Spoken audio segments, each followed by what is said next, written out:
pessoal, eu sou Luciane Raposo e esse é o Literatura para a Vida. Eu observei nos últimos tempos que estou acumulando livros sobre o período renascentista italiano. Muita gente identifica o Renascimento italiano como se fosse uma grande explosão de criatividade, sem reconhecer que houve um passo a passo, a partir da Idade Média, uma redescoberta de determinados valores e de determinadas ideias.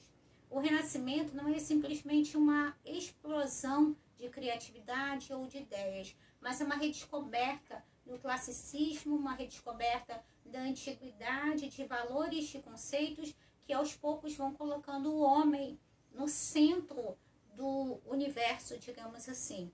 Por outro lado, apesar do que muitas pessoas dizem, o Renascimento e o Iluminismo são diferentes em alguns aspectos.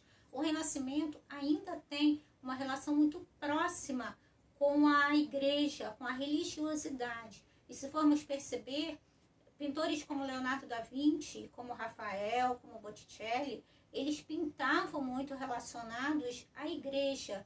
E a própria Igreja Católica era grande mecenas da época. Isso dito, é uma espécie de introdução para falar sobre determinadas coisas que acontecem nas nossas vidas de leitores.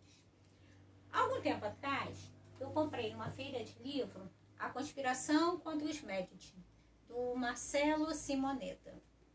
Um livro aparentemente sem muito atrativo, era uma narrativa sobre o que aconteceu com Lorenzo de Médici, o assassinato do irmão dele, Giuliano, os desdobramentos a partir daí. Mas é um livro que traça um retrato do que acontecia na Renascença. Esse livro eu comprei já tem um tempo, já tem uns 4 ou 5 anos pelo menos. Li e mantive na minha biblioteca no acervo de História Universal.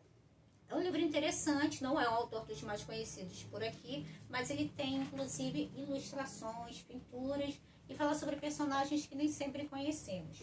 Depois disso, eu me interessei por ler a biografia de Leonardo da Vinci.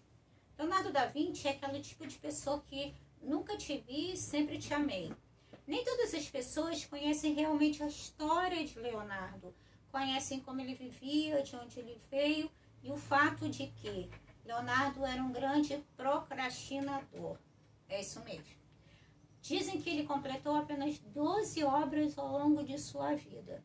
Ele começava uma obra, passava por os discípulos, ou nem terminava, ou acontecia algum problema com aquela obra e ele simplesmente abandonava e seguia por outro caminho.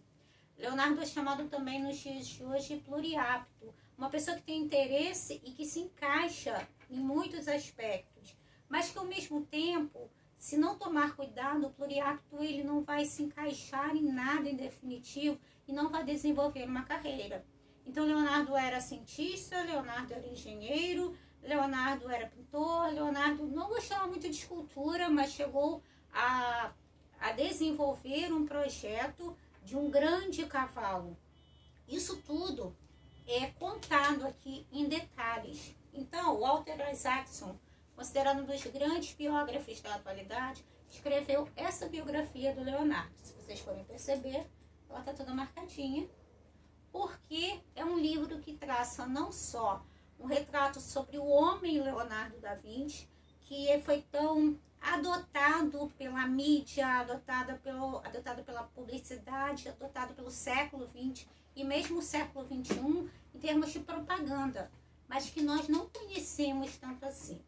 Então essa biografia eu dedico a todas as pessoas que querem conhecer um pouquinho de arte, mas acima de tudo eu indico as pessoas que querem conhecer sobre a Renascença. Depois disso, eu comprei esse aqui, da Sophie Chauveau. É uma pequena biografia sobre Leonardo da Vinci. E se pegar este aqui, você vai ver como é diferente ler biografias da mesma pessoa, escritas por autores diferentes. Nesse livro, o Walter ele exalta a genialidade de Leonardo. Nesse aqui, não. A Sofia é um pouco mais racional, um pouco mais objetiva, e ela fala muito sobre esse aspecto do pluriapto que não conseguia focar em nada e que concluiu pouquíssimas coisas. Leonardo perdia interesse muito rápido nas coisas. Por isso é interessante ler mais de uma obra. Nenhuma biografia vai esgotar o que um personagem viveu ou que o personagem teria a dizer. Isso também é interessante. E recentemente eu li, não vai dar para vocês verem direito a capa, porque ela brilha, Mona Lisa, a mulher por trás do retrato. Por trás do quadro, aliás. É um livro interessante? É. Mona Lisa era a Lisa Gherardini da Gioconda. Uma moça que viveu no período da Renascença, viveu em Florença boa parte do seu tempo. Uma moça que viveu para a família, que casou com um homem, um comerciante chamado Francesco del Giocondo. O livro é interessante, mas é uma biografia um pouco diferente.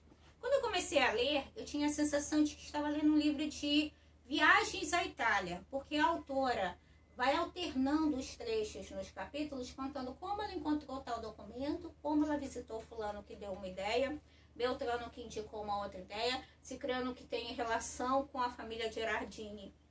Isso até é interessante, mas o mais importante nesse livro não é nem a Lisa. A Lisa é como se fosse uma personagem secundária. O mais interessante de todos esses livros não é só o fato dos personagens serem desenvolvidos, de conhecer um pouco sobre eles, mas acima de tudo, de conhecer um pouco sobre a Florença daquela época, sobre Milão, mesmo sobre Roma. Então, ao ler uma biografia, é preciso ter um olhar atento além, porque você não vai se limitar a conhecer um personagem. Quando é um bom biógrafo, você conhece o personagem, conhece a época, conhece as razões por trás de toda a problemática da situação. Indico. Corta.